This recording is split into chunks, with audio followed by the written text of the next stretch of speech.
అండి ఎలా ఉన్నారు అందరూ బాగున్నారా నేనైతే చాలా బాగున్నాను welcome back to our channel Sailu stocks ఇదైతే వెడ్నెస్డే రోజు వ్లాగ్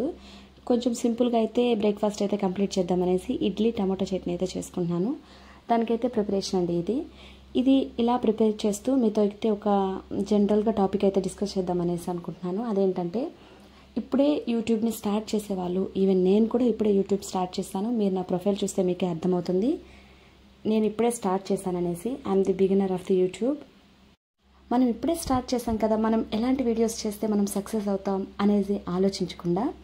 మనం ఎలాంటి వీడియోస్ చేస్తే ఫ్యూచర్లో మన పిల్లలు కానివ్వండి ఫ్యూచర్లో ఉండే వాళ్ళు కానీ మన యూట్యూబ్ ఛానల్ చూస్తే వాళ్ళకి ఏదో ఒక మెసేజ్ అనేది యూజ్ అయ్యేలాగా ఉండాలి అలాంటి వీడియోస్ పోస్ట్ చేస్తేనే ఇప్పుడు సక్సెస్ కాకపోయినా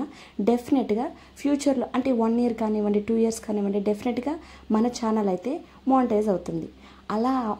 అవ్వడానికి మనం ఇక్కడ స్ట్రాంగ్గా నిలబడి మనం డైలీ ఒక్కొక్క వీడియో అప్లోడ్ చేస్తామంటే డెఫినెట్గా అనేది మానిటైజ్ అవుతుంది అలా కాదు నేను ఇప్పుడు స్టార్ట్ చేస్తాను కాబట్టి నాకు 3 monthsకి ఒక 4 monthsకి నాకు మానిటైజ్ అయిపోవాలి నేను ఎలాంటి వీడియోస్ అంటే అలాంటి వీడియోస్ పోస్ట్ చేస్తానంటే ఫర్ ఎగ్జాంపుల్కి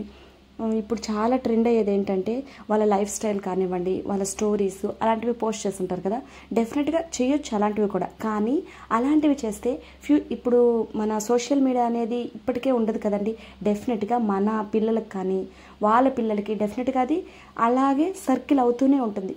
సోషల్ మీడియా ప్లాట్ఫామ్ అనేది అంతా అప్డేట్ అవుతుంది తప్ప తగ్గిపోదు అలాంటి ప్లాట్ఫామ్లో మనం ఎలాంటి వీడియోస్ చేయాలి మన వీడియో చూస్తే నలుగురికి ఉపయోగపడే వీడియోస్ అయి ఉండాలి అంటే దాంట్లో ఏదో ఒక వాల్యూను వాళ్ళు నేర్చుకొని ఓకే నేను ఈ ఛానల్లో దీన్ని చూశాను చాలా మంచిగా చెప్పారు మనకి మంచిగా యూజ్ అవుతా ఉంది వాళ్ళ వీడియోస్ చూస్తే నాకు నిజంగా కొంచెం నేను చేంజ్ అయ్యాను నాకు పర్సనల్గా కూడా చాలా యూజ్ అయ్యాయి వాళ్ళు చెప్పే టిప్స్ అని వాళ్ళు ఇంకొక నలుగురికి చెప్పి అలా చేశారంటే ఇది మంచిగా గ్రోత్ అవుతుంది అలా కాకుండా వేరే అంటే కొన్ని ఉంటాయి ఫర్ ఎగ్జాంపుల్కి వాళ్ళ లైఫ్ స్టైల్స్ కరెక్టే వాళ్ళ లైఫ్ స్టైల్స్ కూడా చెప్పుకోవచ్చు ఎప్పుడంటే దాంట్లో మీరు ఏదో ఒక నీతి అంటే మోరల్ అనేది ఉండాలి దాంట్లో అంటే నేను ఇంత చేశాను కానీ సక్సెస్ రాలేదు లాస్ట్కి నాకు నేను పడ్డ కష్టానికి నాకు సక్సెస్ వచ్చింది అనే లైఫ్ స్టైల్స్ ఉంటాయి అలాంటివి చెప్పండి ఈవెన్ నా లైఫ్లో కూడా నేను అలాంటిది పడ్డాను అనుకో నేను అలాంటి కష్టం పడ్డాను నేను దాని మీద చాలా హార్డ్ వర్క్ అయితే చేశాను నాకు రిజల్ట్ రాలేదు ఫైనల్గా నేను రిజల్ట్ని అయితే చూశాను అని చెప్పారనుకోండి చూసారా వీళ్ళు ఇంత హార్డ్ వర్క్ చేసినా వాళ్ళకి రిజల్ట్ రాలేదు కానీ ఫైనల్గా వాళ్ళకి రిజల్ట్ వచ్చింది అని మీ వీడియోలో చూసి ఆ కన్క్లూజన్ ఉంది కదా ఆ కన్క్లూజన్ వాళ్ళు వింటే వాళ్ళకి కొంచెం మోటివేషన్ అవుతుంది ఓకే కొంచెం డీలా పడిపోయి ఉంటారు కదా నేను ఇంత సక్సెస్గా వీడియోస్ చేస్తున్నా నాకు ఇది రాలేదు అనుకున్న వాళ్ళకు కూడా కొంతమంది ఫెయిల్యూర్స్ వీడియోస్ తీసుకొని చెప్పారనుకోండి వాళ్ళు కొంచెం మోటివేట్ అవుతారు ఇలాంటి వీడియోస్ చేస్తే ఫ్యూచర్ జనరేషన్కి చాలా యూజ్ అవుతుంది కదండి ఏమంటారు అవునంటారా కాదంటారా కమెంట్ సెక్షన్లో కమెంట్ చేయండి ఫర్ ఎగ్జాంపుల్కి మన యూట్యూబ్ అనేది దేని మీద డిపెండ్ అయి ఉంటుంది మనం ఒక అనాలిసిస్ ప్రకారమే కదా చేసుకుంటాము ఆ అనాలిసిస్ అంటే ఏంటి నేను ఒకటి ఆలోచించుంటాను నేను దీని మీదే నడపాలి నా యూట్యూబ్ ఛానల్ అంటే ప్రస్తుతానికి దాని మీదే వెళ్తాం మనము అంటే ఫర్ ఎగ్జాంపుల్కి కుకింగ్ వీడియోస్ తీసుకోండి నేనైతే కుకింగ్ వీడియోస్ చేస్తున్నాను ఆ కుకింగ్ వీడియోస్లో అన్నం అనేది అందరూ చేసుకునేదే కదా కానీ అదేం చూపించేది రసం అనేది అందరూ చేసుకునేది కదా అదేం చూపించేది అంటే నీకు తెలుసుండొచ్చు కానీ ఫ్యూచర్లో అన్నం కూరలు వండుకునేది కూడా తెలియని వాళ్ళు వచ్చేస్తారు అంటే అంత అప్డేట్ అయిపోతుంది అంటే ఫాస్ట్ ఫుడ్కి అలవాటు అయిపోవడం బయట ఫుడ్ని తినడం ఇంట్లో చేసుకునేదానికి కూడా టైం ఉండకుండా ఇంట్లో అసలు చేసేదే ఉండదు రాను కాలంలో అలాంటి వాళ్ళకి యూట్యూబ్ అనేది ఒక గుడ్ ప్లాట్ఫామే కదా దాంట్లో సెర్చ్ చేస్తారు how to cook rice how to prepare the రసం అనేసి టైప్ చేస్తే మీ వీడియో కూడా రావచ్చు కదా దాంట్లో ఏముంది కాబట్టి చాలా సింపులే దీన్ని ఏంటి మనం పోస్ట్ చేయడం అనుకోకండి సింపుల్ అయినా కూడా ఇప్పుడున్న వాళ్ళకి యూజ్ కాకపోతే డెఫినెట్గా ఫ్యూచర్లో ఉన్న వాళ్ళకి మీ వీడియో యూజ్ అవ్వచ్చేమో మీకు తెలుస్తుందా తెలియదు కదా కాబట్టి మనం ఏంటి చిన్న వీడియోస్ ఎందుకు అప్లోడ్ చేసుకోవాలి అనుకోకండి చిన్నదైనా సరే ఇప్పుడున్న వాళ్ళు చాలా తేలిగ్గా తీసేయవచ్చు అరే ఇదేంటి ఇది కూడా తెలియదా మాకు అనుకోవచ్చు కానీ అది కూడా తెలియని వాళ్ళకి వచ్చినప్పుడు మీ వీడియోస్ వాళ్ళకి హెల్ప్ అయినట్లే కదా ఇది కూడా ఒక రకమైన హెల్పింగ్ నేచర్గా ఉన్నట్లే కదా మీ వీడియోస్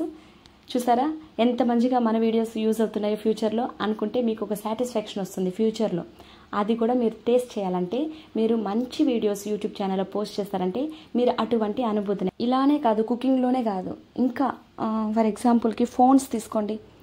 ఇప్పుడు నేను ఒక ఫోన్ అయితే కొనాలనుకుంటున్నాను ఆ ఫోన్ కొనాలంటే ఎక్కడ వెళ్ళి సెర్చ్ చేస్తారు ఫర్ ఎగ్జాంపుల్కి గూగుల్లో వెళ్ళి సెర్చ్ చేస్తారు. గూగుల్లో ఏముంటుంది, క్రోమ్లో కూడా ఏముంటుంది, దాంట్లో మొత్తం సెంటెన్స్ బై సెంటెన్స్ ఓన్లీ ఏముంటుంది, ఇంగ్లీష్లోనే టైప్ చేసి పెట్టేస్తాడు. క్లియర్గా ఎక్స్ప్లెనేషన్ అనేది ఉండదు. ఇక్కడ మెయిన్గా ఏంటంటే ఎక్స్ప్లెనేషన్ అనేది మెయిన్ ఇంపార్టెంట్. మనం ఒక ప్రోడక్ట్ తీసుకొని దీంట్లో ఇంత మంచి ఫ్యూచర్స్ ఉన్నాయి, దీంట్లో ఛార్జింగ్ అనేది ఇంత బాగా నిలబడుతుంది, నేను దీన్ని కొన్నాను, నేను దీనికి మంచి రివ్యూ ఇస్తున్నానంటే వాడిని అక్కడ నమ్ముతాడు. అక్కడ వెళ్ళి చదివేదానికన్నా ఇక్కడ యూట్యూబ్కి వచ్చి సెర్చ్ చేసి నీ మాటలు నమ్మితే నీ వాయిస్లో ఉన్న బేస్ బట్టి ఓకే నాకు కొంచెం నమ్మకం కలుగుతుంది, ఈ ఫోన్ కొంచెం బెటర్గా ఉందేమో అనేసి చేంజ్ అయ్యి ఫోన్స్ కూడా కొనుక్కున్న వాళ్ళని, అంటే మనం ప్రోడక్ట్స్ రివ్యూస్ కూడా ఇస్తే వాళ్ళకి కొంచెం మంచిగా నమ్మి మన ప్రోడక్ట్స్ కాదు పబ్లిక్ అయితే ప్రోడక్ట్స్ని కొంటారు. అది కూడా ఫ్యూచర్లో యూజ్ అవుతుందే కదా. ప్రోడక్ట్స్ రివ్యూ ఇచ్చే వాళ్ళు కూడా మంచిగా ఇస్తే అది కూడా ఫ్యూచర్కి యూజ్ అయినట్లే. ఇంకా చెప్పాలంటే బడ్జెట్ ఫ్రెండ్లీ ప్లాన్స్ కానివ్వండి, తర్వాత investment, second source of income ఎలా వస్తుందనేసి, దాని తర్వాత ప్రోడక్ట్స్ని ఎలా రీసేల్ చేయాలనేసి, ఇలా కొన్ని చాలా ఉన్నాయి. ఇలాంటి మంచి వీడియోస్ చేస్తే ఇప్పుడు గ్రోత్ కాకపోయినా డెఫినెట్గా ఫ్యూచర్లో గ్రోత్ అవుతుంది. అవునంటారా కాదంటారా కమెంట్ సెక్షన్లో కమెంట్ చేయండి. ఇది నా టాపిక్ మీకు ఎలా అనిపించిందో కమెంట్ చేస్తారంటే నాకు కొంచెం మోటివేషనల్గా ఉంటుంది. మరిన్ని ఇలాంటి ఇంట్రెస్టింగ్ టాపిక్స్ అయితే మన ఛానల్లో అప్లోడ్ చేస్తాను. ఉంటాను మరి.